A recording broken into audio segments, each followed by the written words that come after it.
Did you know you can learn chess inside Duolingo? Most users completely miss this hidden feature.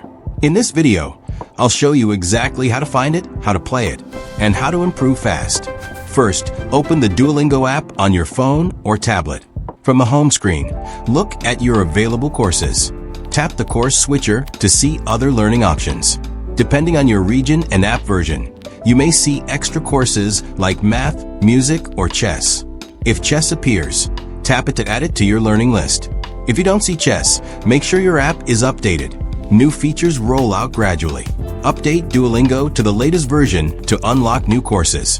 Once inside, Duolingo introduces the basics of the game step by step. Your first lesson usually explains the board and piece positions. You'll interact directly with the board by tapping pieces and selecting moves. Duolingo teaches each piece individually, starting with pawns. Then you'll practice how knights, bishops, and rooks move. Short puzzles help you understand tactics and basic strategy. Correct moves earn points and keep your streak alive. If you make a mistake, Duolingo shows hints so you can learn instantly. After lessons, you may play simplified games against AI opponents. Each lesson adds experience points, just like language learning. Daily reminders help you build chess skills consistently. Duolingo's chess lessons are perfect for beginners who want bite-sized practice. You'll learn checkmates, forks, pins, and other common tactics. Your progress is tracked just like a language course.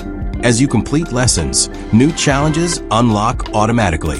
XP rewards make practice feel like a game instead of homework. You can repeat lessons anytime to strengthen your understanding. If you still don't see chess, the feature may not be released in your country yet. Some users get access through beta versions or experimental features. The best way to improve is to practice daily and review mistakes. Now you know how to play chess on Duolingo. If this helped, subscribe for more hidden app tips and tutorials.